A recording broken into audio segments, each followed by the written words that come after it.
Assalamualaikum warahmatullahi wabarakatuh. Waalaikumsalam warahmatullahi wabarakatuh. Selamat pagi semuanya Bapak Ibu. Pagi. Apa kabarnya pada hari ini? Alhamdulillah. Alhamdulillah sehat ya. Ya, pertama-tama yang kami hormati Kepala Sekolah SD Negeri 2 Harisajaya Ibu Rohma SPD. Yang kami hormati Wakil Kepala Sekolah Pak Chandra SPD, Bapak Ibu Guru yang sempat hadir pada hari ini, yang kami hormati dan yang kami hormatkan. Puji syukur kepada Allah Subhanahu wa Ta'ala yang mana pada pagi hari ini kita masih diberikan beberapa nikmat, terutama nikmat sehat dan nikmat sempat. Lebih-lebih kita masih diberikan nikmat iman, sehingga kita dapat berkumpul di ruangan ini dalam rangka diseminasi budaya positif kegiatan CGD yang saya jalani. Selawat serta salam mari kita aturkan kepada baginda kita Nabi Muhammad Nabi Muhammad SAW. Mudah-mudahan kita semua di sini akan mendapatkan syafaat dari beliau. Amin ya rabbal alamin. Bapak Ibu, di sini saya sebelumnya mohon maaf. Di sini saya bukan mau mengajari, tetapi di sini saya mau berbagi. Dan alhamdulillah di kegiatan CGD ini saya mempelajari bagaimana kita menciptakan budaya positif terkhusus di sekolah kita. Nah, jadi di sini saya berbagi pengalaman, tetapi ini mohon maaf sekali lagi bukan menggurui, ya kita sama-sama mudah-mudahan nanti setelah berbagi mudah-mudahan nanti kita terapkan, dan juga nanti mudah-mudahan juga ada hasil nanti ketika kita imbaskan kepada terkhusus peserta didik kita. Ya Bapak Ibu, kita mulai materi kita pada hari ini. Ya, sebelum kita mulai Bapak Ibu, mohon maaf, mari kita sama-sama berdoa semoga kegiatan kita pada hari ini akan mendapatkan berkah. Mudah-mudahan nanti kita terapkan kepada siswa, mudah-mudahan ada hasil sesuai dengan keinginan kita. Mari kita berdoa menurut kepercayaan kita masing-masing. Berdoa dimulai.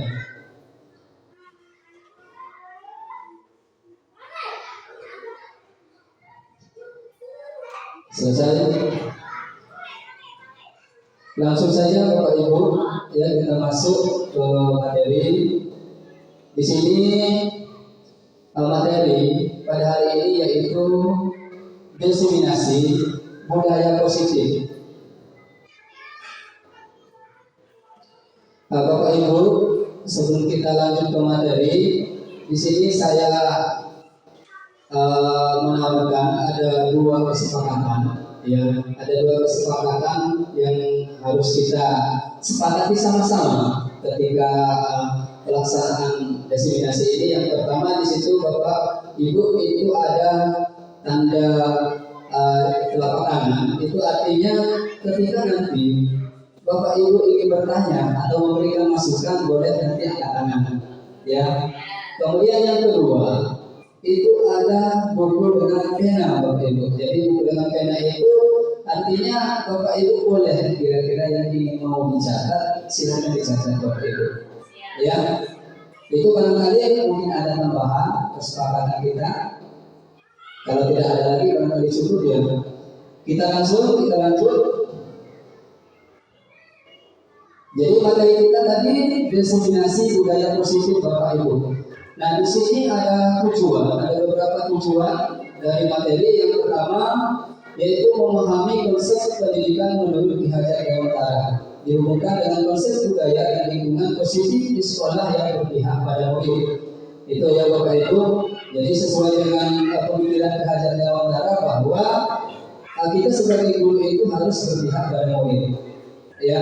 Kemudian yang kedua, melakukan evaluasi dan refleksi tentang praktik disiplin dalam pendidikan Indonesia secara umum untuk mendapatkan pemahaman baru mengenai konsep disiplin positif untuk menciptakan murid dengan profil belajar Pancasila.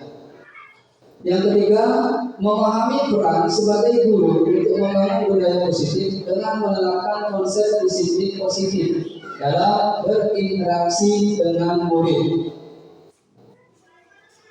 Selanjutnya, mendemonstrasikan pemahaman Bapak Ibu guru mengenai konsep budaya positif yang dalamnya terdapat konsep perubahan paradigma stimulus, respon, dan teori kontrol.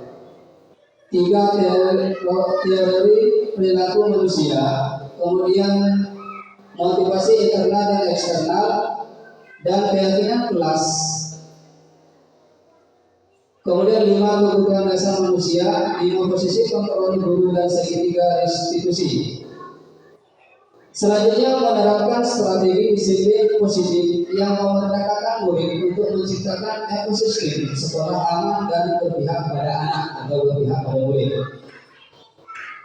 Kemudian selanjutnya menyusun langkah-langkah dan strategi aksi nyata yang efektif dalam mewujudkan kolaborasi dengan seluruh pemangku kepentingan sekolah agar terciptanya budaya positif yang dapat mengembangkan karakter murid.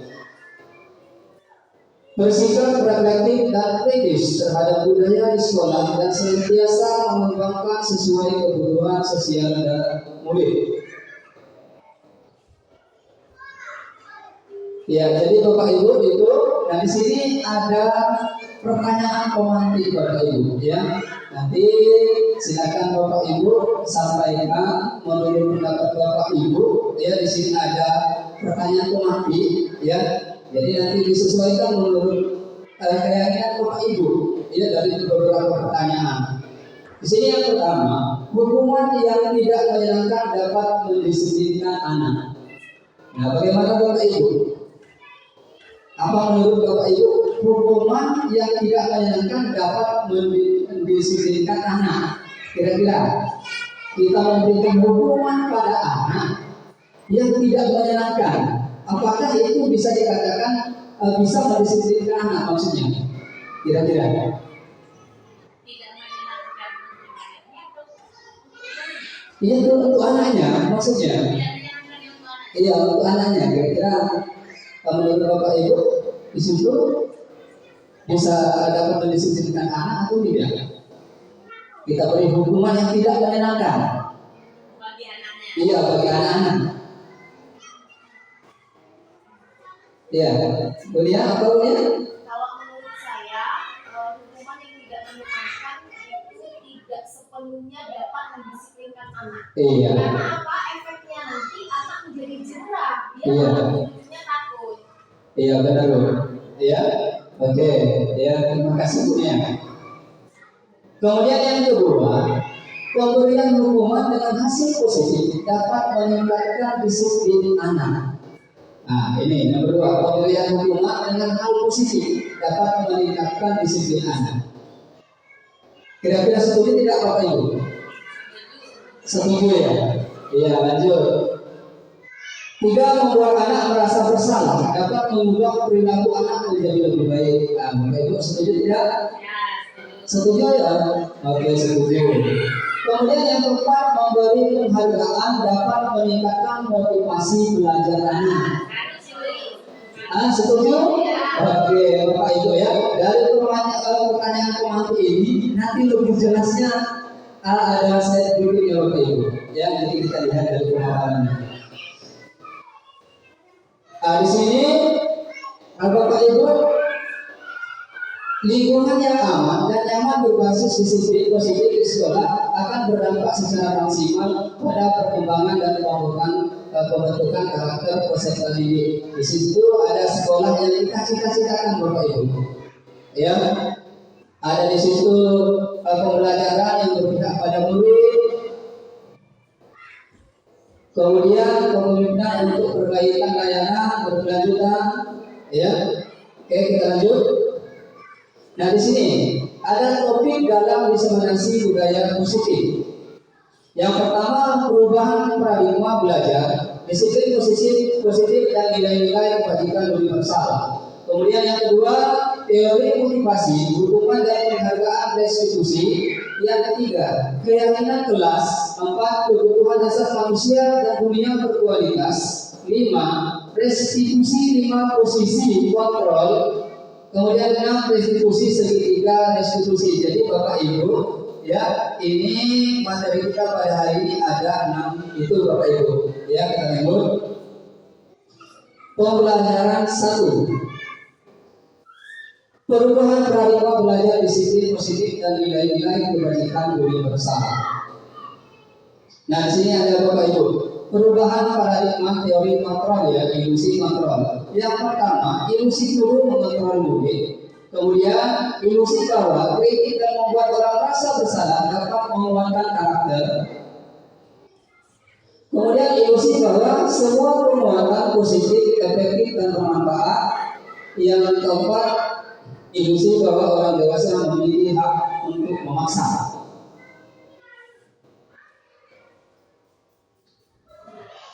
Nah di sini ada paradigma stimulus respon teori kontrol Bapak Ibu. Siapa sesungguhnya yang memiliki kontrol? Nah kita lihat di sini stimulus respon. Kita mencoba mengubah orang agar berpandangan sama dengan kita. Ini stimulus responnya. Nah di situ teori kontrolnya kita berusaha memahami pandangan orang lain tentang dunia. Ya jadi Bapak Ibu, kita tidak semata-mata mengubah orang agar berpandangan sama dengan kita. Ya, jadi di situ teori kontrolnya kita berusaha memahami pandangan orang lain tentang dunia. Nah, kemudian yang kedua, perilaku buruk dilihat sebagai suatu kesalahan. Itu menurut stimulus responnya. Ya. Kemudian teori kontrolnya disebut semua perilaku memiliki tujuan. Jadi Bapak Ibu, siswa itu kadang-kadang berbagai macam ya kelakuan atau tingkah laku siswa. Nah, tetapi semua itu memiliki tujuan. Ya, walaupun menurut kita itu suatu kesalahan atau suatu pelanggaran, tetapi siswa itu melakukan itu pasti ada tujuannya, Bapak Ibu. Ya, jadi maksudnya di sini karakter siswa itu beda-beda. Ya, kemudian yang ketiga, orang lain bisa mengontrol saya, sedangkan itu menurut stimulus respon. Kemudian teori kontrolnya hanya Anda yang bisa mengontrol diri Anda. Nah di situ kan tadi orang lain bisa mengontrol saya, tetapi padahal kita sendiri yang harus bisa mengontrol, yang lebih dulu kita mengontrolnya, yang mengontrol diri kita. Ya, kemudian pemaksaan ada pada saat bujukan gagal. Nah ini stimulus responnya. Kemudian teori kontrolnya kolaborasi dan konsensus menciptakan pilihan-pilihan baru. Ya Bapak Ibu ya. Nah, kemudian yang berikutnya model berpikir menang atau kalah. Nah, model menang berpikir atau kalah menurut stimulus respon. Kemudian menurut teori kontrol, model berpikir menang-menang. Jadi tidak ada pikiran kita menang kalah, tetapi yang di pikiran kita harus menang-menang. Gitu Bapak Ibu ya. Ya, lanjut. Disiplin positif teori kontrol ya menurut William Glasser. Di sini makna disiplin ya, belajar kontrol diri dengan menggali potensi diri kita sendiri agar tercapai tujuan mulia, yaitu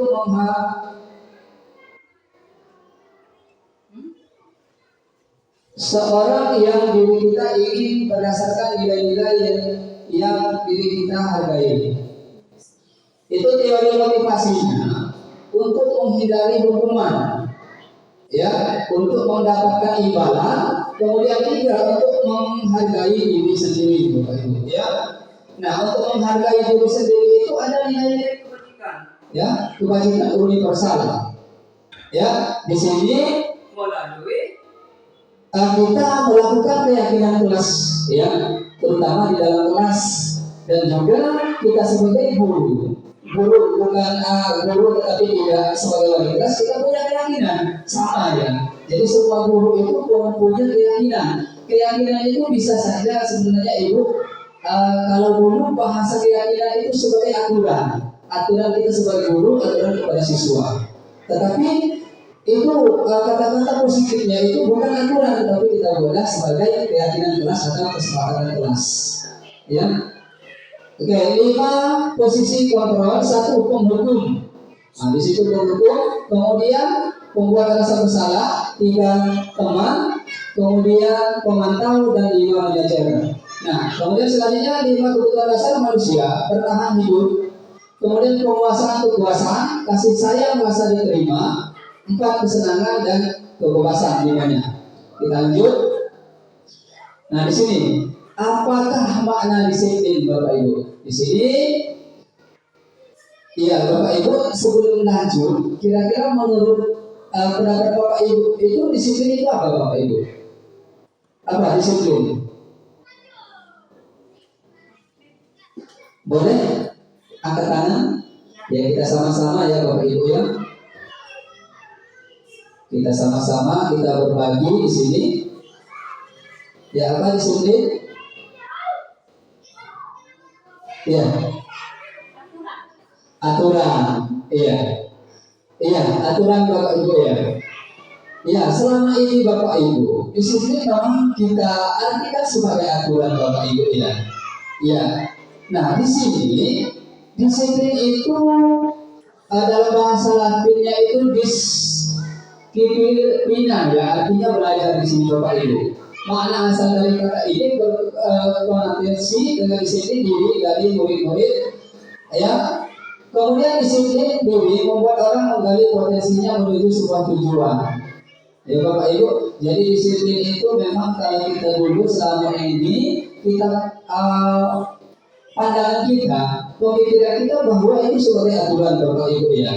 Tetapi di sini saya berbagi pengalaman sesuai dengan menurut bahasa Latin, disiplina ini artinya belajar Bapak Ibu. Ya, belajar. Siswa itu belajar untuk disiplin. Disiplin dalam arti dia melakukan budaya-budaya positifnya Bapak Ibu. Ya.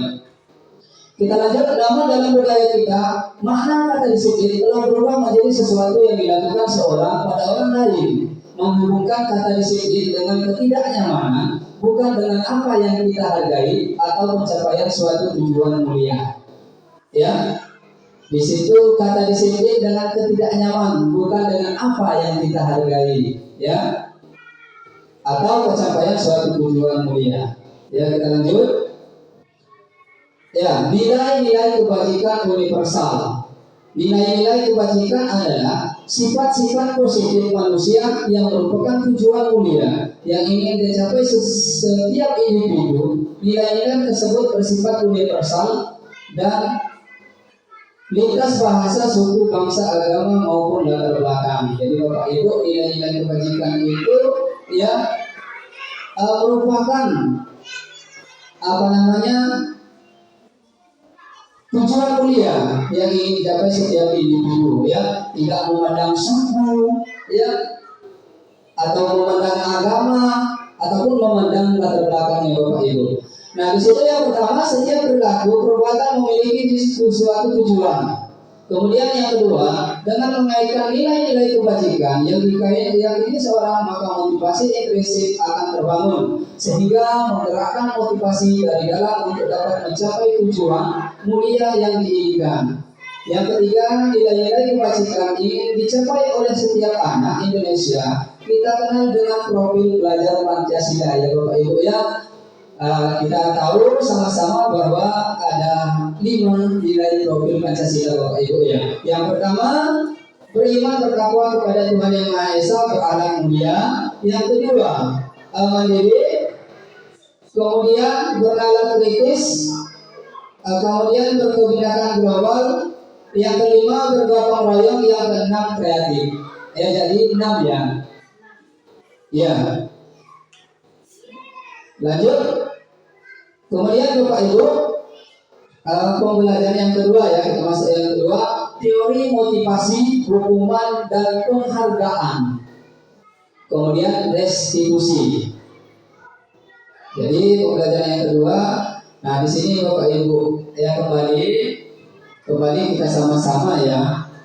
Ini menurut Bapak Ibu setuju atau tidak setuju Bapak Ibu di sini? Yang pertama, hukuman di sekolah dapat mendisiplinkan anak ya.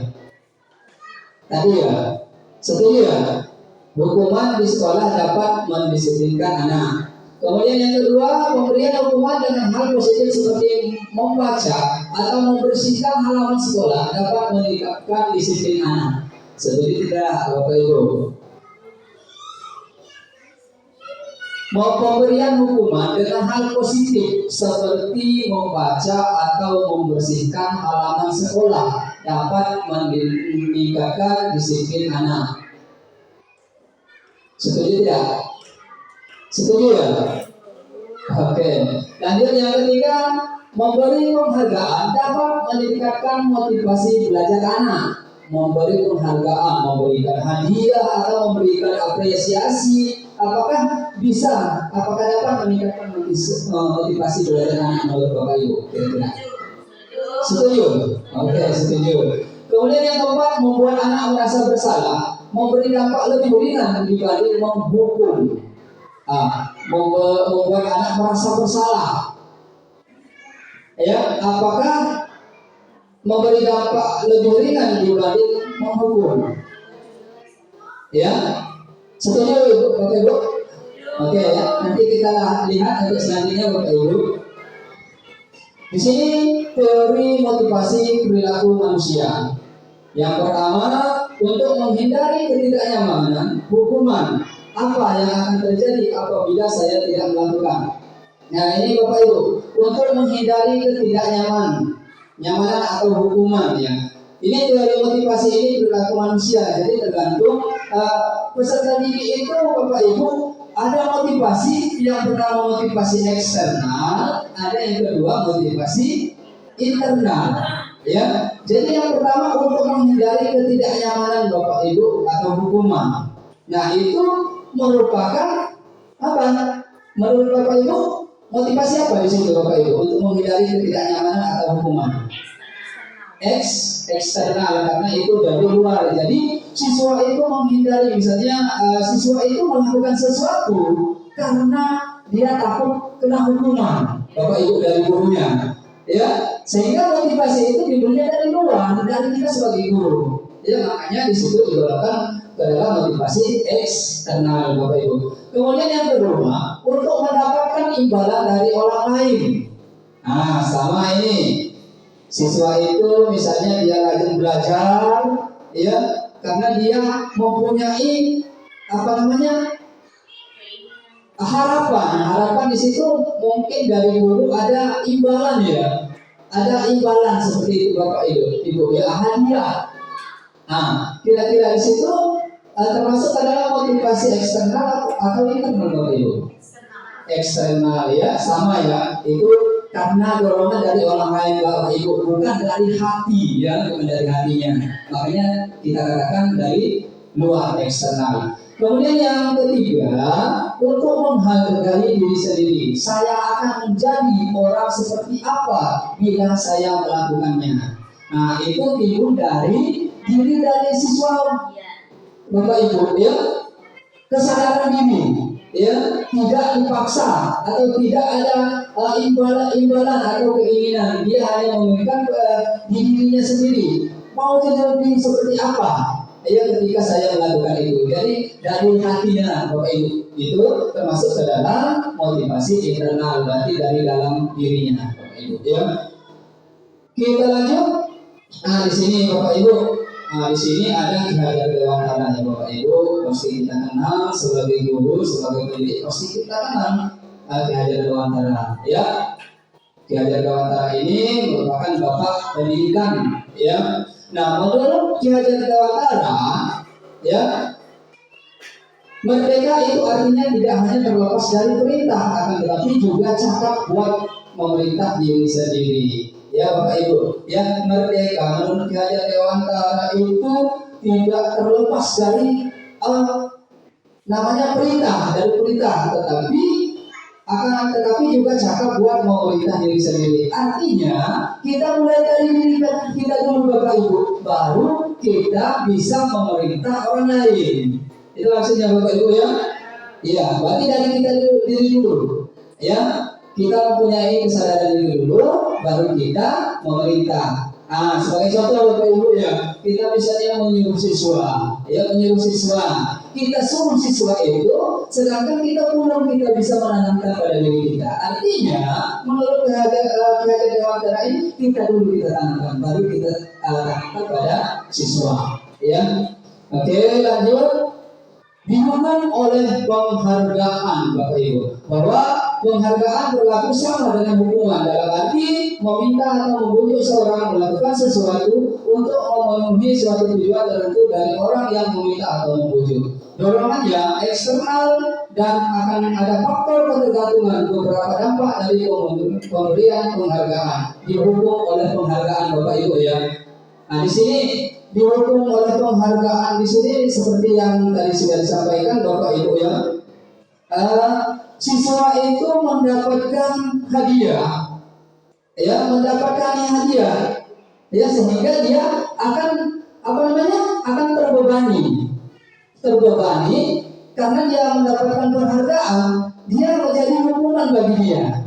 Ya, saya akan harus berhasil. Ya, saya harus berhasil sehingga ketika saya berhasil akan mendapatkan penghargaan Bapak Ibu seperti itu ya. Ya, lanjut. Kemudian dihukum penghargaan menurut Al-Fiqh ya, mengemukakan baik penghargaan maupun hukuman adalah cara-cara mengontrol perilaku seorang yang menghasilkan potensi untuk pembelajaran yang sesungguhnya. Menurut Kon, secara ideal tindakan belajar itu sendiri adalah penghargaan sesungguhnya. Ya, menurut Al-Fiqh ini Bapak Ibu, tindakan belajar kita sendiri itu sebenarnya penghargaan yang sesungguhnya, ya, penghargaan sesungguhnya. Jadi penghargaan itu bukan dari orang lain, tetapi kita sendiri itu juga memberikan penghargaan. Ya, dengan kita semangat belajar itu merupakan penghargaan bagi diri kita Bapak Ibu. Ya, siswa itu semangat belajar ditanamkan dari dirinya, dari hatinya, itu sebagai penghargaan bagi dirinya sendiri Bapak Ibu. Ya, lanjut. Dihukum oleh penghargaan. Nah, di sini ada Bapak Ibu pengaruh jangka pendek dan jangka panjang. Penghargaan dapat merusak hubungan. Ya, penghargaan dapat merusak hubungan. Begini Bapak Ibu maksudnya ya. Penghargaan dapat merusak hubungan. Contoh Bapak Ibu, di sekolah kita siswa ketika dia mendapatkan penghargaan, otomatis siswa yang lain pasti punya rasa cemburu. Bapak Ibu, ya, mempunyai rasa iri. Nah, kemungkinan di sini siswa yang mempunyai sifat iri, ya tadi, pasti dia akan merusak hubungan dengan siswa yang dapat penghargaan, Bapak Ibu. Ya, karena manusia itu kan beda-beda, ya, karakternya beda-beda. Kemudian penghargaan menurunkan kualitas. Nah, penghargaan menurunkan kualitas jelas Bapak Ibu. Penghargaan itu ketika dia mau mendapatkan imbalan, mendapatkan hadiah, tentu siswa itu semangat.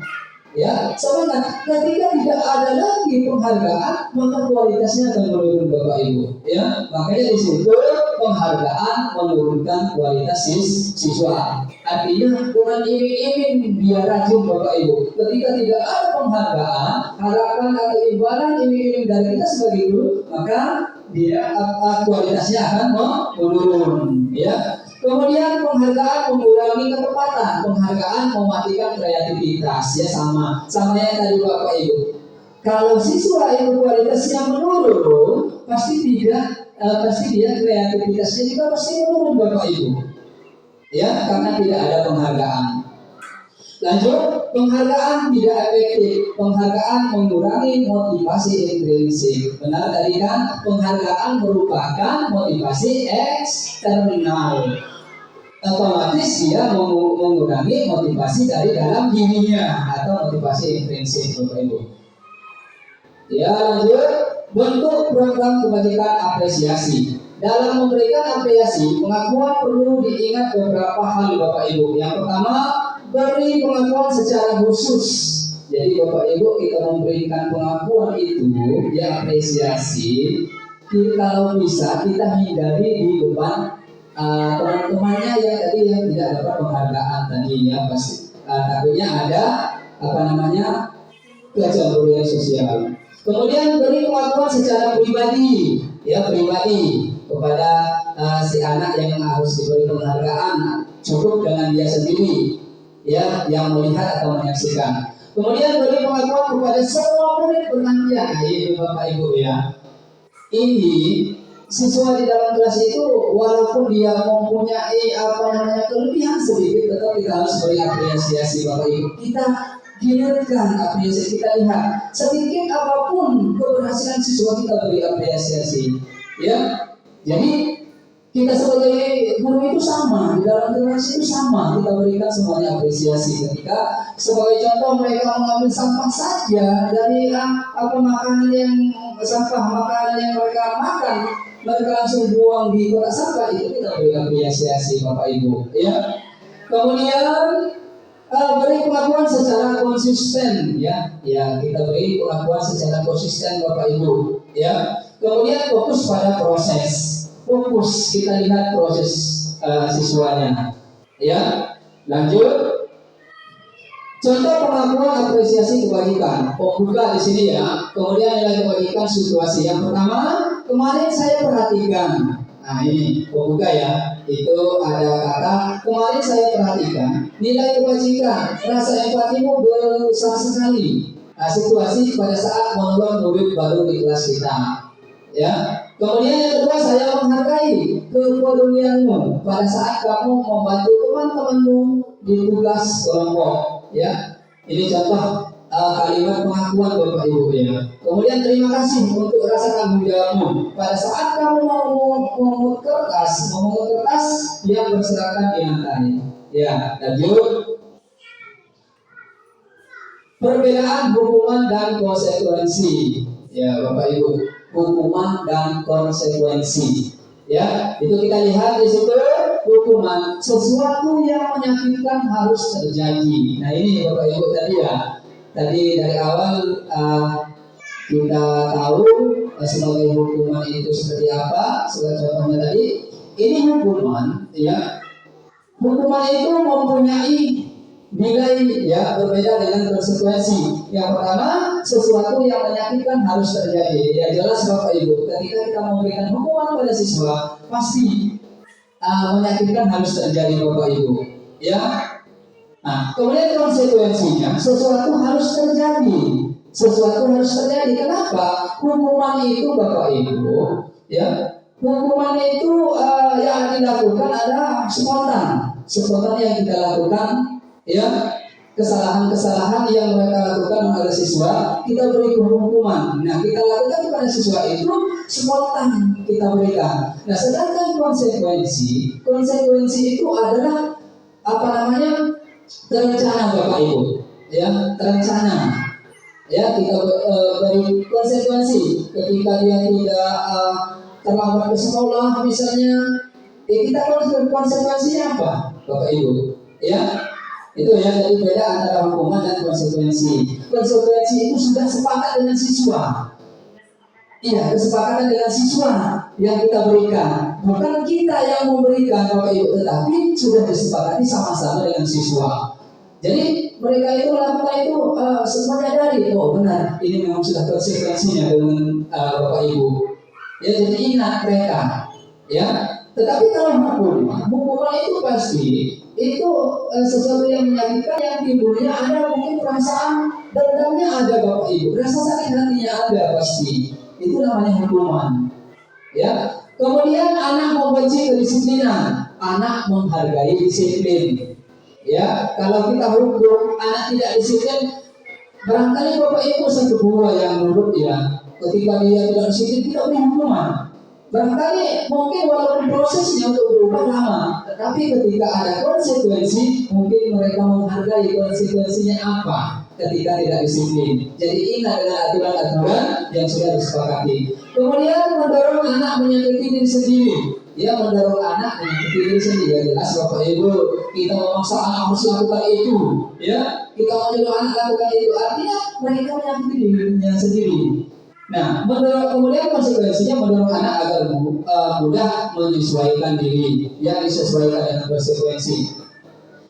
Lanjut, konsep diri yang buruk, konsep diri yang baik. Nah itu ya bedanya antara hukuman dan konsekuensi. Kemudian anak belajar untuk menyembunyikan kesalahan, anak belajar untuk mematuhi peraturan. Ya jelas, kalau hukuman anak itu pasti ketika dia bersalah pasti dia masih disembunyikan. Ya Bapak Ibu sekalipun kita tanya pasti masih mungkin berbohong seperti itu Bapak Ibu. Tapi kalau dengan konsekuensi, anak belajar untuk mematuhi aturan. Mungkin dia jujur karena ada konsekuensinya. Kemudian marah, rasa bersalah, dipermalukan, merasa tak dihargai. Ya jelas Bapak Ibu, ketika kita memberikan hukuman pasti anak itu merasa bersalah. Saya salah, saya dihukum. Kemudian merasa malu kehidupan kawan-kawannya ya Bapak Ibu ya. Kita beri hukuman pasti mempunyai rasa malu, kemudian merasa tidak dihargai. Ya, konsekuensinya kehilangan hak dibuat tidak nyaman, diasingkan untuk sementara. Nah, untuk sementara maksudnya Bapak Ibu. Ketika nanti sudah kita beri konsekuensi, kita kembalikan lagi Bapak Ibu pada kelompoknya yang lain. Artinya dia tidak merasa malu ya ketika melakukan kesalahan, karena tadi ada konsekuensinya. Lanjut, tindakan guru. Nah ini Bapak Ibu. Ini ya, tindakan guru di situ hukuman atau konsekuensi Bapak Ibu. Coba kita sama-sama lagi Bapak Ibu ya. Menurut pandangan Bapak Ibu, kira-kira hukuman atau konsekuensi ya. Yang pertama, mencatat 100 kali di dalam buku kelima, saya tidak akan terlambat lagi karena terlambat ke sekolah. Nah, kira-kira menurut Bapak Ibu, itu konsekuensi atau hukuman? Ya. Mencatat 100 kali di dalam buku kalimat saya tidak akan terlambat lagi karena terlambat ke sekolah. Ya hukuman atau konsekuensi? Hukuman atau konsekuensi Bapak Ibu itu 100 kali mencatat. Ya, nah dari kalimat itu Bapak Ibu hukuman ya. Oke ya, iya di situ kan jelas Bapak Ibu menyuruh siswa saya tidak akan terlambat lagi karena mencatat 100 kali saya tidak akan terlambat lagi. Itu terlalu banyak Bapak Ibu. Terus apa pembelajaran untuk dia disuruh mencatat 100 kali Bapak Ibu? Kira-kira apakah bisa nanti merubah dia? Tidak kan? Jadi di situ bisa kita katakan bahwa sebagai hukuman. Kemudian yang kedua, lari mengelilingi lapangan basket 2 kali karena terlambat hadir sekolah. Hukuman atau tidak Bapak Ibu? Hukuman ya. Itu menurut Bapak Ibu ketika sebagai wali kelas. Tetapi kalau menurut saya Bapak Ibu, karena saya guru olahraga, saya beri hukuman dia mengelilingi lapangan 2 kali itu sebagai konsekuensi Bapak Ibu, ya. Karena dalam mengelilingi lapangan itu sebagai pemanasan menurut saya, karena saya mengajar olahraga. Tetapi kalau menurut Bapak Ibu, wali kelas mengelilingi lapangan itu sebagai hukuman, karena tidak ada sangkut pautnya dengan belajar di dalam kelas Bapak Ibu, ya. Ya, kemudian yang ketiga, murid diminta untuk mengerjakan PR saat jam istirahat karena belum mengerjakan PR. Apa Bapak Ibu? Konsekuensi, ya, iya. Konsekuensi disuruh pada saat belajar kerjakan. Pada saat istirahat ya dikerjakan. 4, menggantikan kertas tugas temannya yang telah dicoret-coret. Itu hukuman atau konsekuensi Bapak Ibu? Ya, konsekuensi. Ya, ini konsekuensi.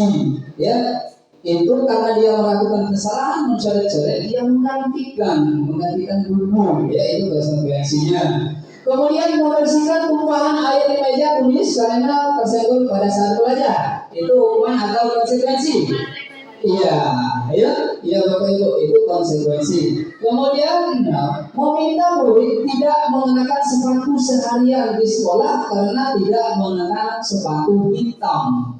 Siswa itu kita berikan hukuman karena dia tidak memakai sepatu hitam. Di situ kita meminta murid tidak mengenakan sepatu, artinya dilepas sepatunya Bapak Ibu. Itu apakah konsekuensi atau hukuman? Ya Bapak Ibu, menurut Bapak Ibu hukuman atau konsekuensi? Konsekuensi. Meminta murid tidak mengenakan sepatu seharian di sekolah karena tidak mengenakan sepatu hitam. Konsekuensi ya, menurut Bapak Ibu?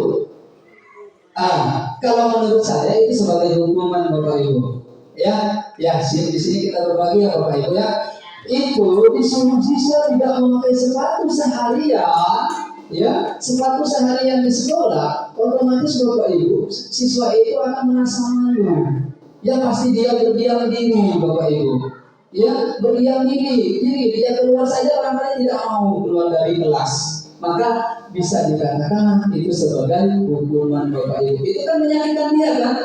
Punya malu. Ya pasti rasa malu dia. Karena tidak kalau dia mau keliling pasti dia rasa malu. Makanya akan menyakitkan diri dia. Makanya itu kita di situ kita anggap sebagai hukuman. Kemudian 7, dari mengelilingi lapangan basket 2 kali karena terlambat 10 menit untuk pelajaran visual. Karena ini Bapak Ibu tadi ya, ini sebagai konsekuensi ya 10 menit ya untuk konsekuensi. Itu karena berhubungan. Bisa jadi karena dia terlambat, kalau tadi sudah keliling lapangan pemanasan, karena dia terlambat kita suruh keliling lagi ya, sesuai yang kita anggap itu sebagai pemanasan, maka dikatakanlah sebagai konsekuensi ya. Lanjut, restitusi ya. Di situ 3 restitusi. Apa itu restitusi? Restitusi adalah proses menciptakan kondisi bagi murid untuk memperbaiki kesalahan mereka sehingga mereka bisa kembali pada kelompok mereka dengan karakter yang lebih kuat. Nah itu Bapak Ibu, murid proses restitusi juga merupakan proses kolaboratif yang mengajarkan murid untuk mencari solusi untuk masalah mereka dan membantu murid berpikir tentang orang seperti apa yang mereka inginkan menjadi tujuan dan bagaimana mereka harus memperlakukan orang lain. Ya, jadi restitusi. Lanjut. Nah ini ciri-ciri restitusi. Belajar dari kesalahan bukan menebus kesalahan. Ya, kemudian memperbaiki hubungan. Yang ketiga, menawarkan bukan memaksa. Restitusi diri adalah cara terbaik. 5, menuntut untuk melihat ke dalam diri. 6, mencari kebutuhan dasar yang mendasari tindakan. 7, berfokus pada karakter bukan tindakan. 8, berfokus pada solusi. Kemudian 9, mengembalikan murid yang berbuat salah pada kelompoknya. Itu ya Bapak Ibu.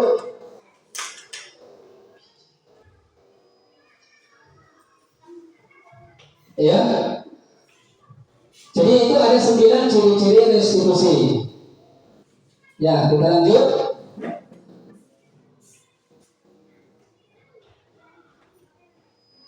Oke, Bapak Ibu, ini sepertinya sudah mulai banyak melamun Bapak Ibu. Sekarang kita speaking dulu. Ya, kita speaking. Silakan Bapak Ibu, silakan berdiri ya. Berdiri boleh di belakang. Cari yang ini Bapak Ibu tolong maju yang 3 ini. Yang ibu ini boleh di samping. Berdua. Ya, kita speaking.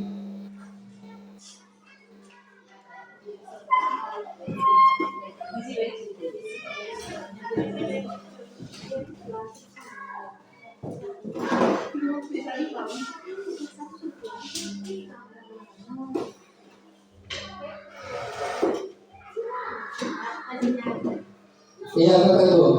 Ya, ayo semuanya berdiri.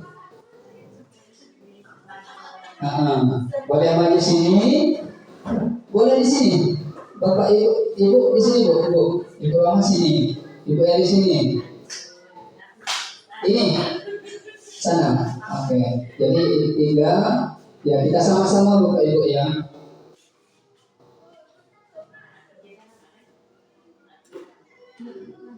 Oke, di sini Bapak Ibu kita sama-sama mendudukkan.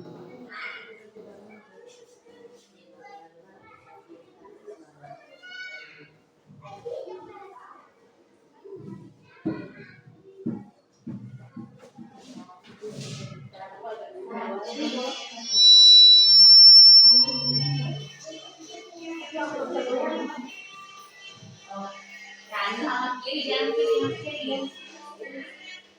Nah, itu dulu. Kita masukkan dulu ya. Oh iya.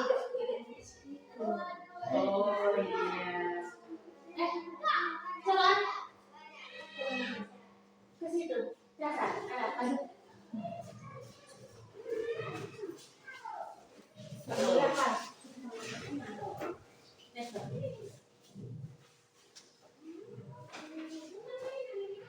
Ya.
Sudah, ini kita rekam saja nih.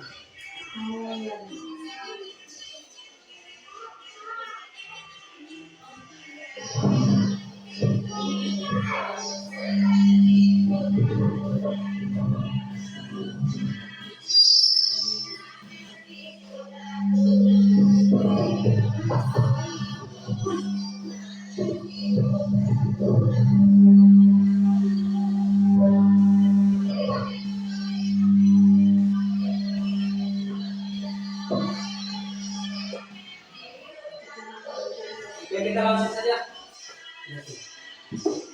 Push. Kita langsung Bapak Ibu. Ya. Oke. Berdiri semuanya. Kita ikuti gerakannya itu Bapak Ibu. Ya. Oke, siap. Kita ikuti dari gerakannya itu. Oke, siap. 1, 2, 3, mulai.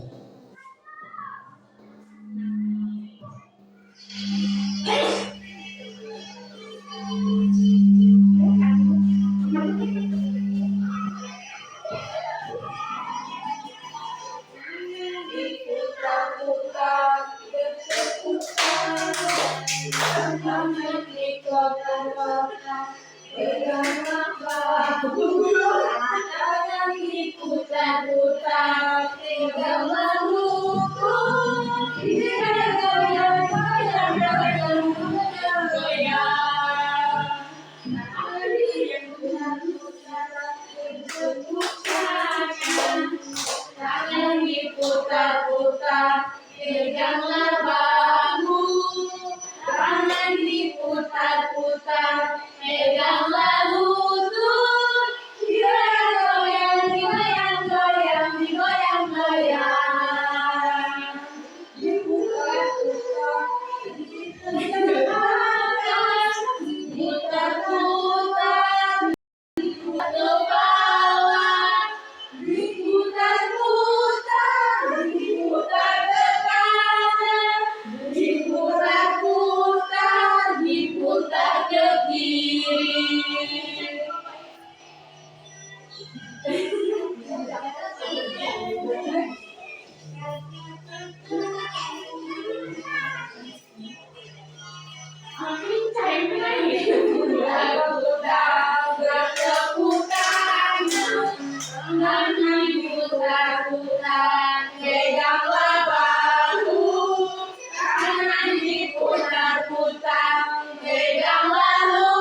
tangan diputar-putar, peganglah bahu, tangan diputar-putar, peganglah lutut, digoyang-goyang, digoyang-goyang, digoyang-goyang.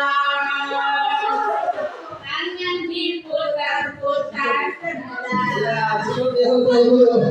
Iya, terima kasih Bapak Ibu. Iya, lumayan lah, luar biasa. Jadi gerakan-gerakannya, ya.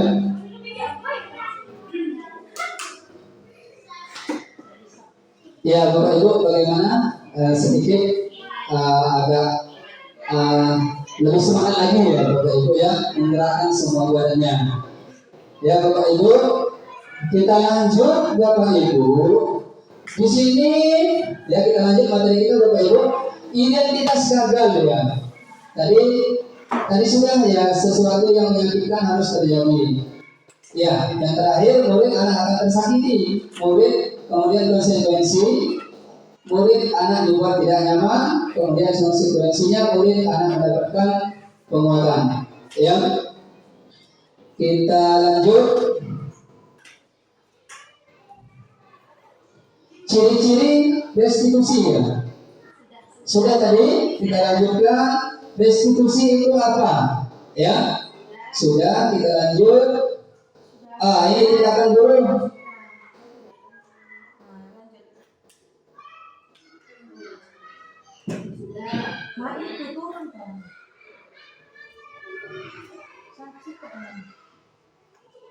Ini ya. Sudah ya. Oke, lanjut. Lanjut. Sudah tadi. Ya sudah ini.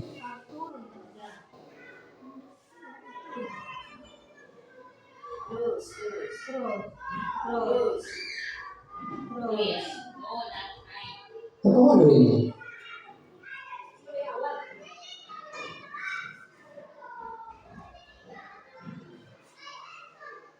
Oh iya.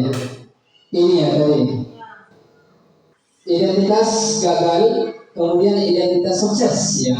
Di sini hukuman, sesuatu yang menyakitkan harus terjadi. Ya Bapak Ibu, tadi sudah belum ini? Sudah ya? Oh iya, iya. Hukuman kemudian identitas gagal di situ ada hukuman, kemudian identitas sukses di sini ada konsekuensi dan restitusi. Sesuatu hukuman di situ sesuatu yang menyakitkan harus terjadi. Identitas suksesnya ya, konsekuensi sesuatu harus terjadi. Ya, restitusi merupakan pilihan. Nah, artinya Bapak Ibu, ya ketika ada permasalahan di situ ya, di situ ada pilihannya restitusi Bapak Ibu. Ya, jadi restitusi merupakan pilihannya.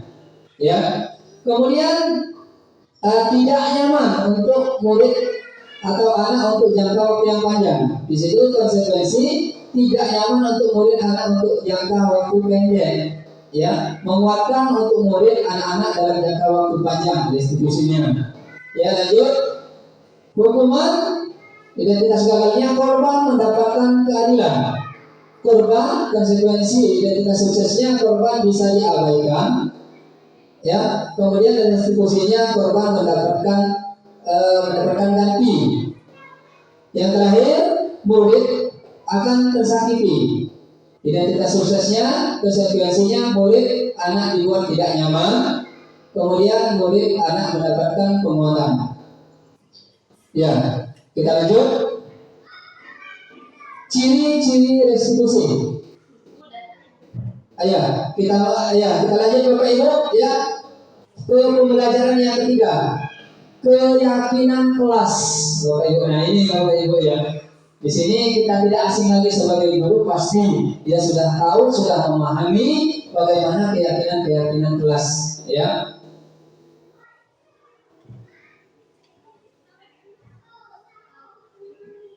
Nah di sini mengapa tidak peraturan saja? Mengapa harus keyakinan kelas? Ya, ini Bapak Ibu ya.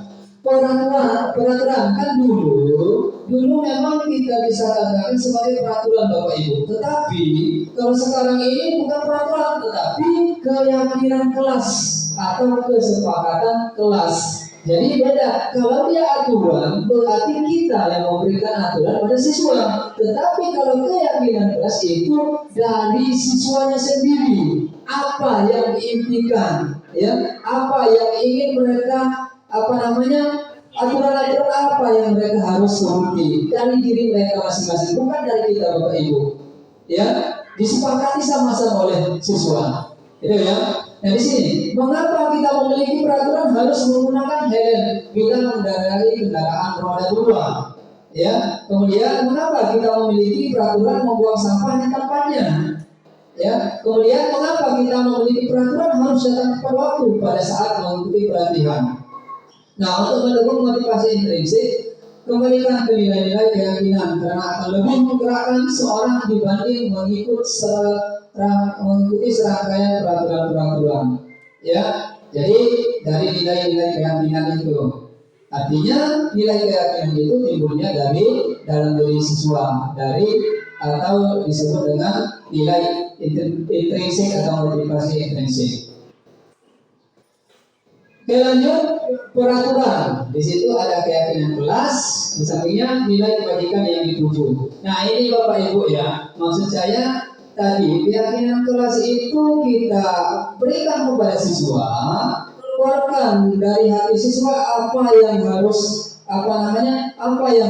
diterapkan ya dari diri mereka ya, sehingga di situ menjadi keyakinan. Atau bisa kita katakan Bapak Ibu, kita berikan kepada siswa itu sekolah yang mereka impikan atau kelas yang mau mereka impikan. Setelah mau mereka mengutarakan impian mereka ketika di kelas ataupun di lapangan, di situ kita jadikan, kita cari ya kata positifnya, sehingga kita jadikan suatu keyakinan ya. Yang pertama di situ selalu kembalikan buku ke tempatnya, Bapak Ibu. Ya, misalnya di situ kan peraturan Bapak Ibu, selalu kembalikan buku ke tempatnya. Kembalikan buku, kita suruh berarti ya. Ada aturan dari kita. Tetapi kalau dia keyakinan kelas itu bukan kita menyuruh selalu kembalikan buku ke tempatnya. Di situ ada kalau di keyakinan kelas itu seperti kita tulis sebagai tanggung jawab. Ya, jadi tanggung jawab. Nah, tanggung jawab itu di situ bukan semata-mata hanya mengembalikan buku, tetapi banyak yang namanya tanggung jawabnya. Kemudian dilarang mengganggu orang lain. Dilarang mengganggu orang lain ini biasa ya Bapak Ibu ya, siswa kita ketika belajar mengganggu orang lain. Nah di situ keyakinan kelasnya kita tulis menghormati orang lain dan diri sendiri. Kemudian hadir di sekolah 15 menit sebelum pembelajaran dimulai. Keyakinannya menghormati orang lain, komitmen pada tujuan. Kemudian dilarang melakukan kekerasan. Keyakinannya keselamatan, menghormati orang lain. Kemudian peraturan dilarang menggunakan narkoba. Itu kesehatan, kita kembalikan kesehatan. Jadi dia menyadari bahwa narkoba itu mengandung penyakit Bapak Ibu ya. Jadi tentunya kita terfokus pada kesehatan ya. Kita harus dilarang menggunakan narkoba, kita larang, tetapi kita menjurus pada kesehatan mereka. Ya, oke, pengertian antara menunggu giliran, menghormati orang lain, kesabaran, gunakan masker, kesehatan dan kepedulian, jangan berlari di kelas atau koridor, keselamatan, keamanan, kepedulian. Kita lanjut, budaya positif. Ya. Budaya Pak Ibu ya, lingkungan positif, keyakinan kelas, peraturan kelas. Lanjut, di situ kesepakatan kelas. Nah ini Bapak Ibu, saya kemarin sudah membuat keyakinan kelas ini khusus untuk saya ya, untuk pelajaran di JOK. Yang pertama satu disiplin dan tepat waktu Bapak Ibu, jelas pasti sama kita. Ya, kemudian yang kedua memakai seragam olahraga, jelas ketika mau olahraga di lapangan itu semuanya harus memakai baju olahraga yang lengkap Bapak Ibu. Kemudian 3, menyiapkan barisan dan pemanasan bergantian. Ya, kemudian 4, mempersiapkan dan mengembalikan alat sesuai jadwal pikir. Ya, lanjut. Ini kegiatan pendalaman keyakinan kelas, ini ada tabel T, ada tabel I Bapak Ibu ya. Di situ ada tampak dan tidak tampak ya Bapak Ibu. Kalau di tabel Y-nya di situ ya. Kemudian di tabel T-nya di situ ada hormat bekerja diterima ya. Ya kita lanjut. Di situ ada terdengar, terlihat, berperilaku, kemudian tampak seperti, tidak tampak seperti tadi Bapak Ibu ya, ada tabel B dan ada tabel Y. Lanjut di situ peraturan, keyakinan kelas tadi sama ya, selalu kembalikan buku ke tempatnya. Di situ tanggung jawab ya keyakinan kelasnya. Artinya antara peraturan dan keyakinan kelas itu kita terapkan sekarang itu keyakinan kelas yang kita cari apa namanya? Kalimat positif Bapak Ibu yang kita buat itu kalimat positif bukan peraturan. Jadi kalau dia katakan hanya menyuruh itu bukan keyakinan kelas tetapi peraturan kelas ya. Nah kalau keyakinan kelas itu kita carilah ya kalimat positif ya yang sifatnya tidak apa secara apa namanya kita lihat kalau kita selintas membaca itu menyuruh tetapi tidak. Kalau keyakinan kelas itu cukup menyadarkan siswa tanggung jawab. Seperti misalnya tanggung jawab atau tertib.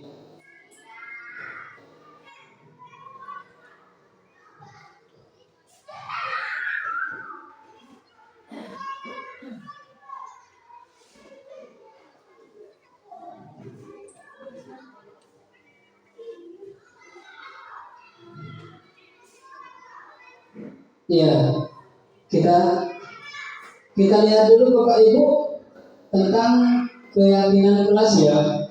Di sini kita sama-sama kemarin saya sudah membuat keyakinan kelas.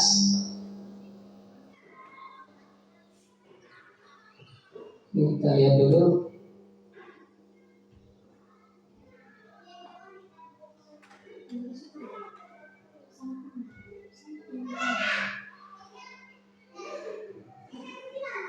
Ini ya.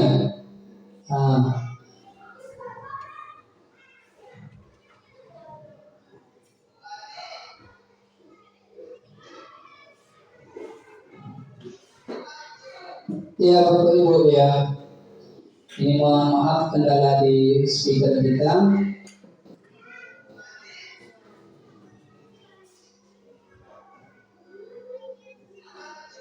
Nah ini Bapak Ibu ya saya kemarin ini langsung saya tayangkan langsung siswa itu sudah menempelkan keyakinan kelasnya Bapak Ibu. Setelah mereka menempelkan, yang ditempelkan itu merupakan kelas impian dulu Bapak Ibu ya. Itu ada kertas pikiran itu merupakan kelas impian. Apa yang mereka impikan dulu di kelas? Keinginan mereka seperti apa? Contoh misalnya kemarin siswa itu memimpikan bahwa ketika belajar itu harus nyaman Bapak Ibu ya. Nah mereka sampaikan dulu apa yang mereka inginkan ketika belajar di dalam kelas. Nah setelah mereka mempunyai impian, maka kita buatlah suatu keyakinan ya. Untuk menciptakan impian mereka, tentunya mereka harus punya keyakinan, kesepakatan Bapak Ibu ya. Makanya dari impian kita jadikan sebagai kesepakatan kelas mereka atau keyakinan kelas ya Bapak Ibu ya. Itu Bapak Ibu lebih kurang seperti itu ya cara membuat keyakinan kelas kita Bapak Ibu ya. Ya. Jadi itu langsung saya putarkan videonya langsung menempelkan, kemudian saya rubah dari kalimat impian itu menjadi kalimat yang positif Bapak Ibu ya. Oke kita lanjut. Kemudian yang keempat ini Bapak Ibu, pembelajaran 4 ya, kebutuhan dasar manusia dan dunia berkualitas.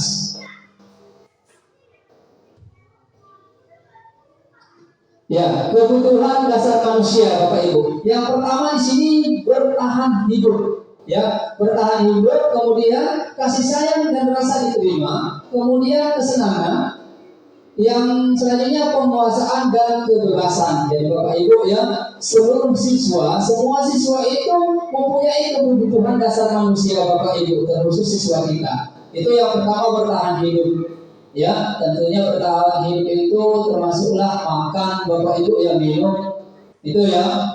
Kemudian kasih sayang dan rasa diterima. Siswa itu harus mempunyai kasih sayang Bapak Ibu. Kemudian kesenangan. Nah, siswa itu tentunya di sekolah itu harus mempunyai kesenangan Bapak Ibu ya. Kemudian yang selanjutnya penguasaan. Nah di situ siswa itu ingin mempunyai penguasaan Bapak Ibu ya.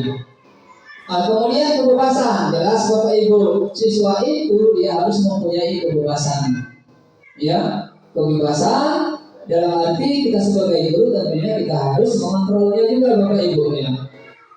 Artinya siswa itu tidak boleh kita kekang Bapak Ibu ya. Lanjut. Nah di sini perilaku siswa memukul teman yang menghinanya, kebutuhan yang mungkin berusaha dipenuhi, kekuasaan atau power ya.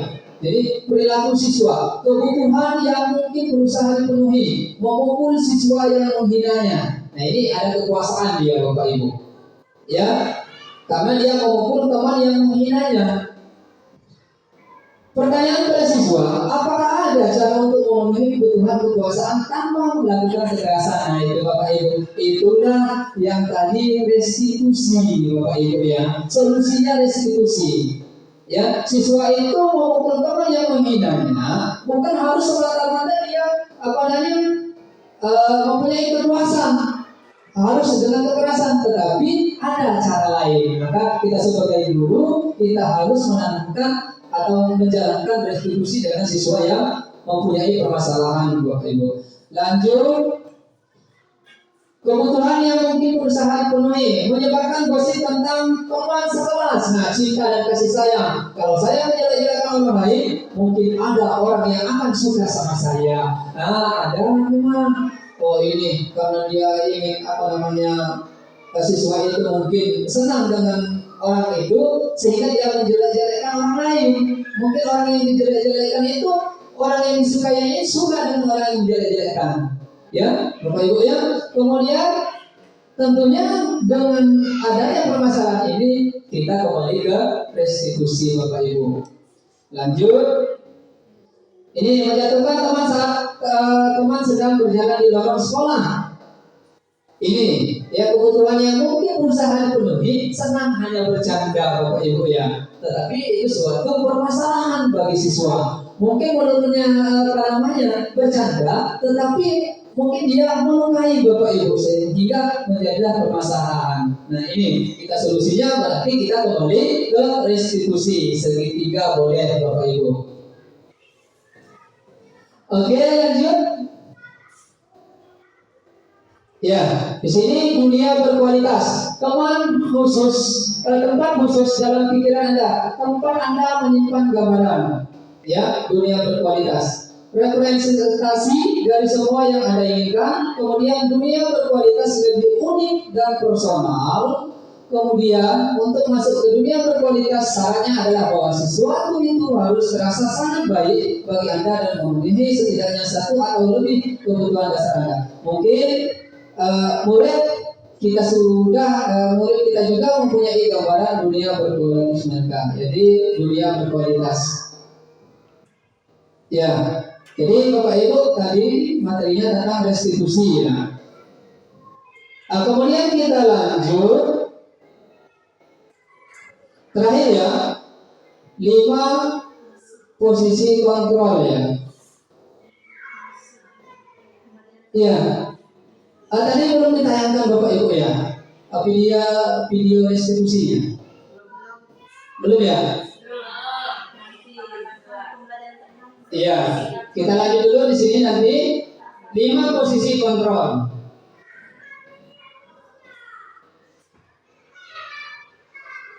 Oke, 1 penghukum.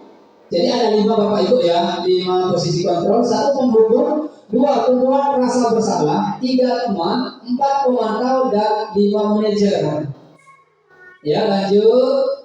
Ini Bapak Ibu, guru seperti apa Anda? Nah maksudnya di sini Bapak Ibu sebagai guru, kita tanya dulu pada diri kita. Guru seperti apa dari 5 ini Bapak Ibu? Kira-kira masuk di mana kita 5 ini?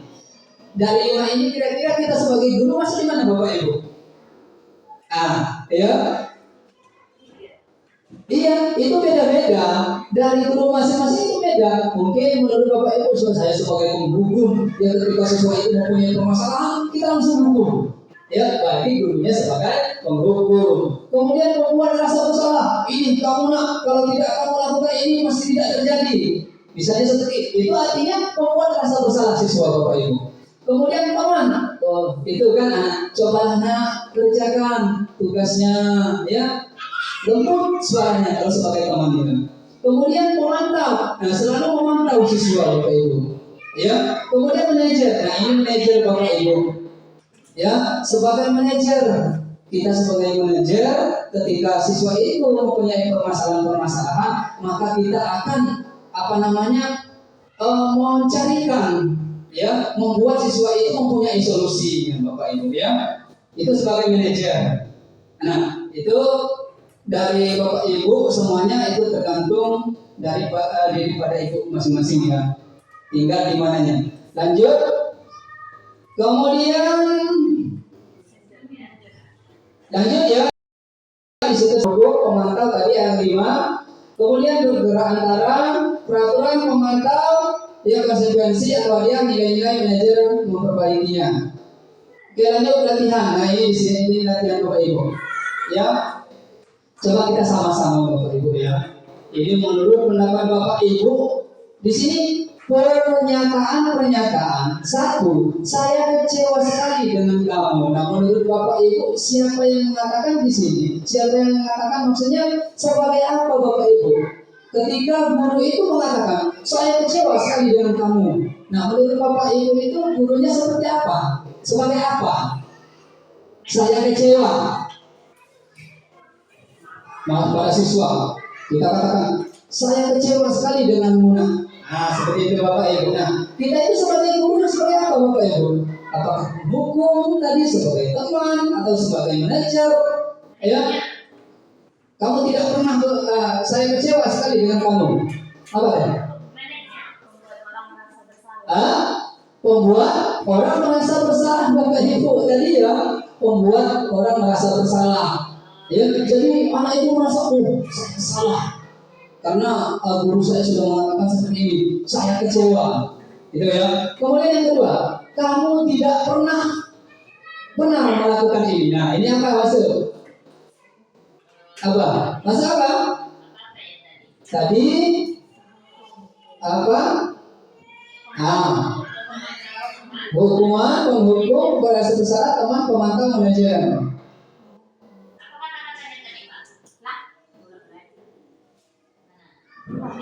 Kamu tidak pernah benar melakukannya.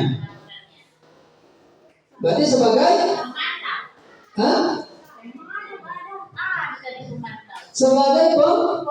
sebagai penghukum Bapak Ibu ya. Iya, sebagai penghukum. Iya, kita seolah-olah kita memojokkan siswa itu selalu tidak benar.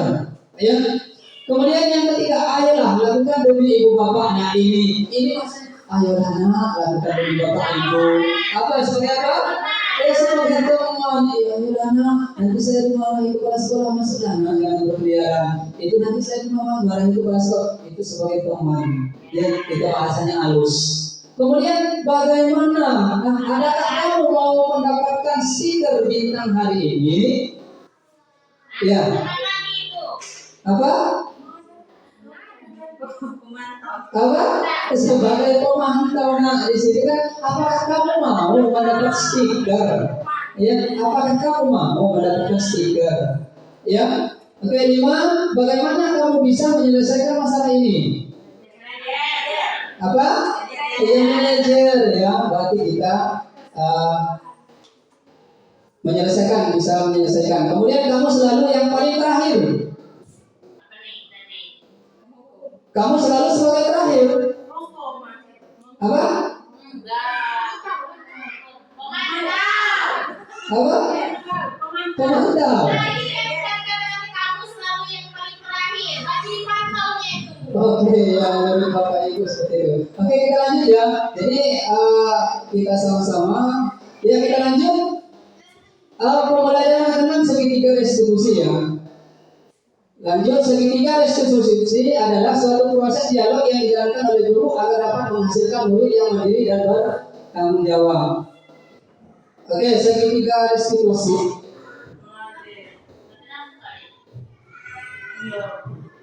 Ya, kita lanjut Bapak Ibu, kita langsung sini ya. Nah, sedikit lagi. Di sini segitiga restitusi itu ada 3. Validasi yang pertama validasi tindakan yang menstabilkan identitas ya. Yang pertama menstabilkan identitas. Kemudian yang kedua validasi tindakan yang salah. Yang ketiga segitiga restitusi. Ya, jadi Bapak Ibu, di sini validasi tindakan yang salah yang harus dilakukan untuk tahap kedua ya. Tapi yang pertama menstabilkan identitas dulu Bapak Ibu. Ketika siswa itu mempunyai permasalahan, kita harus lakukan segitiga restitusi. Jadi yang pertama kita menstabilkan identitas. Di sini ada kata-kata setiap orang pasti pernah melakukan kesalahan. Nah, walaupun siswa itu mempunyai kesalahan, kita harus ada kata-kata setiap orang itu pasti punya kesalahan. Seperti itu ya. Kemudian kamu bukan satu-satunya yang pernah melakukan hal ini. Jadi anak itu tidak merasa dia pemikiran saya selalu bersalah seperti itu ya. Kemudian yang kedua validasi tindakan yang salah. Di sini ada kata-kata kamu tentu punya alasan mengapa melakukan itu ya. Kita tanya siswa itu pasti punya alasan. Misalnya datangnya kesiangan kenapa? Ya. Ya. Kemudian adakah cara yang lebih efektif untuk mendapatkan apa yang kamu butuhkan? Ya. Yang ketiga, menanyakan keyakinan. Nah, setelah mereka melakukan kesalahan, melakukan pelanggaran itu, ya kita tanya, ya kita lakukan menstabilkan dulu, kemudian kita lakukan validasi tindakan yang salah. Nah, terus kita menanyakan dari apa yang mereka lakukan itu, kita tanyakan sesuai tidak dengan nilai-nilai keyakinan kelas yang sudah disepakati. Ya, lanjut. Kemudian untuk membuat anak yang merasa gagal karena mau berbuat salah menjadi positif terhadap dirinya, menstabilkan identitas ya. Tadi Bapak Ibu sudah saya sampaikan. Guru berkata berbuat salah itu hal yang manusiawi, seperti itu lebih kurang kata-katanya ya. Kemudian tidak ada manusia yang sempurna. Jadi intinya kita stabilkan dulu. Jadi tidak dia merasa saya salah seperti itu, tetapi ya kita stabilkan. Ada kata-katanya. Kemudian validasi kebutuhan.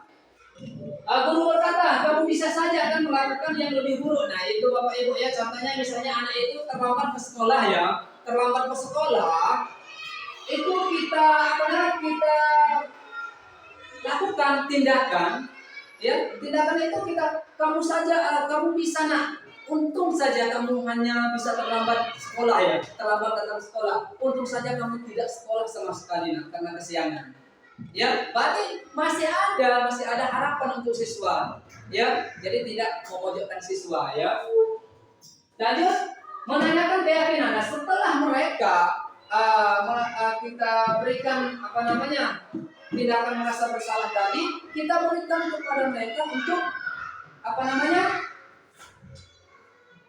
kita menanyakan dari perbuatan mereka itu, kita tanyakan dengan keyakinan kelas yang sudah disepakati. Kira-kira dari keyakinan itu yang mana yang kira-kira perbuatannya itu yang mereka langgar, boleh kita katakan mereka langgar ya. Jadi mereka memang saya melanggar dari keyakinan yang sudah disepakati. Lanjut.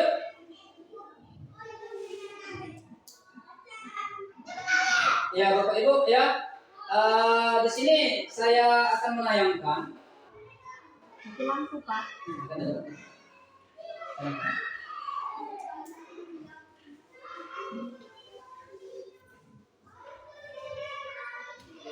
Ini ya.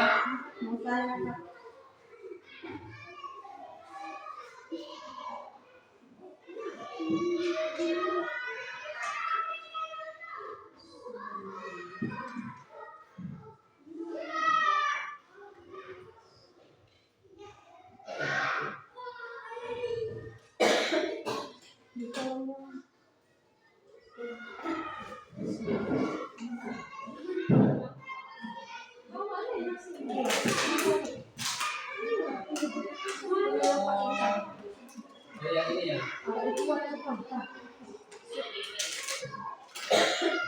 Suaranya.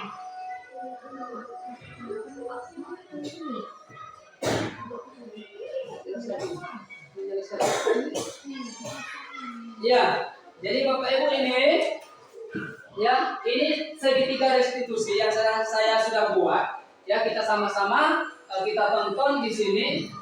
Ya, nah ini ada 3 segitiga restitusi. Ya Bapak Ibu, ini yang pertama menstabilkan identitas. Berdasarkan prinsip membuat kesalahan adalah bagian dari proses pembelajaran. Ya, oke kita lihat videonya. Ya, oke. Ini dari awal ya Bapak Ibu. Kasus yang pertama. Ini kasus pertama. Di sini kasusnya itu si Irma ini sering terlambat datang ke sekolah Bapak Ibu. Nah ini ya. Ini pada saat sudah proses pembelajaran, si Irma ini baru datang terlambat. Nah ya sudah itu langsung disuruh duduk. Tetapi sudah pada saat istirahat saya panggil dia, saya menanyakan kenapa dia sering terlambat, ya. Nah, saya terapkan dengan segitiga restitusi Bapak Ibu. Yang pertama menstabilkan, kemudian menanyakan, kemudian yang kedua validasi tindakan yang salah, kemudian yang ketiga menanyakan keyakinan atau kesepakatan itu. Ya.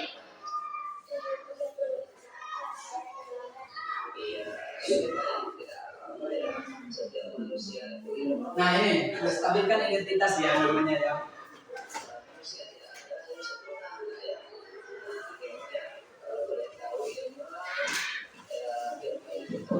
Oke kita lanjut ya. Itu menanyakan keyakinan kelas. Ya lanjut. Ya ini.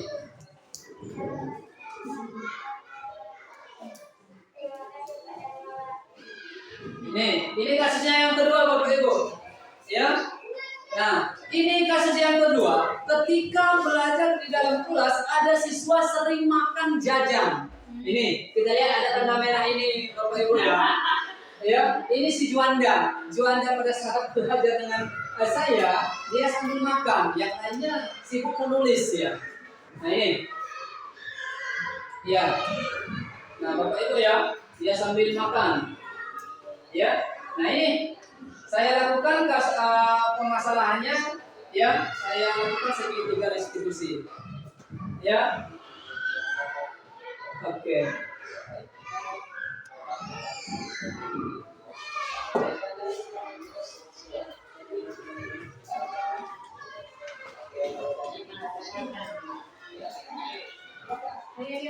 Iya, jadi Bapak Ibu, siswa itu yang sering makan di dalam kelas itu kemungkinan dia tidak sempat makan ya. Mungkin dia banyak nonton sehingga dia bangunnya kesiangan, ya. Oke.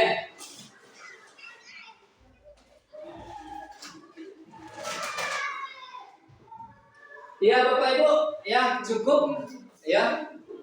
Ya cukup materi yang sudah saya sampaikan. Terakhir di sini Bapak Ibu kita ada sesi tanya jawab. Silahkan Bapak Ibu, ya, silahkan kalau ada yang mau ditanyakan atau mau menambahkan dari apa yang sudah saya sampaikan, silahkan Bapak Ibu atau menambahkan atau memberikan masukan kepada saya.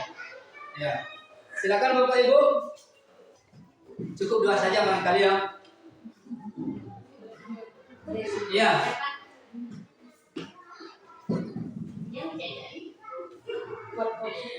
Assalamualaikum warahmatullahi wabarakatuh. Waalaikumsalam warahmatullahi wabarakatuh. Saya Desra Sita, mapel agama Islam. Jadi Pak, di sini saya mau bertanya tentang keyakinan kelas tadi. Saya kan sebagai guru mapel, Ya. otomatis tidak mempunyai kelas toh. Ya. Sama seperti Bapak dia tidak mempunyai kelas. Ya. Apakah kita bisa membuat keyakinan kelas? Ya. Karena kita tidak mempunyai kelas tadi. Iya. Nah, itu yang mata saya sampaikan. Terima kasih. Assalamualaikum warahmatullahi wabarakatuh. Waalaikumsalam warahmatullahi wabarakatuh. Langsung saya jawab ya Bapak Ibu ya. Tapi nanti jawaban saya kalau misalnya kurang sepakat dengan Bapak Ibu, boleh nanti ditambahi Bapak Ibu ya. Nah ini masalah keyakinan kelas ya, Bu ya. Keyakinan kelas itu bukan hanya guru wali kelas saja yang membuat keyakinan, tetapi seluruh guru Ya, seluruh guru harus mempunyai keyakinan Bapak Ibu. Bahkan kepala sekolah juga harus mempunyai keyakinan.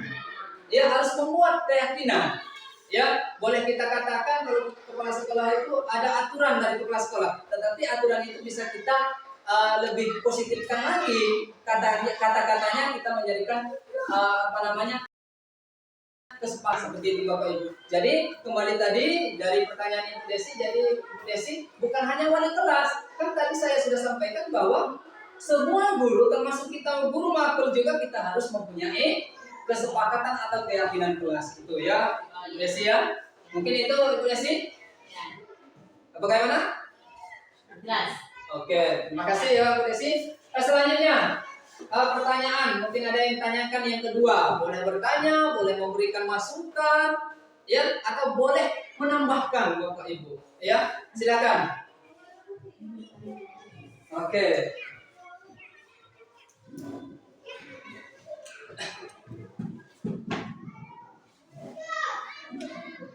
Bertanya aja Pak ya. Ya. Oke. Kita kan di sekolah ini siswanya banyak. Ya.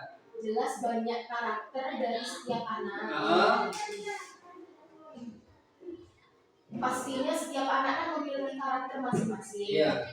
Kemudian di sekolah itu permasalahan pasti Tidak sama. ya tidak sama. Banyak sekali permasalahan yang terjadi di sekolah. Nah, pertanyaan yang ingin saya tanyakan, apakah semua permasalahan yang ada itu harus diselesaikan dengan segitiga? Oh iya.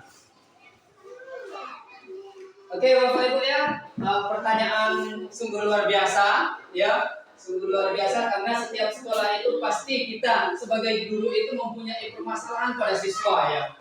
Ya, jadi setiap permasalahan di sekolah itu kan beda-beda kata Ibu Kurnia tadi, karakter siswa itu beda-beda ya, pasti banyak permasalahan.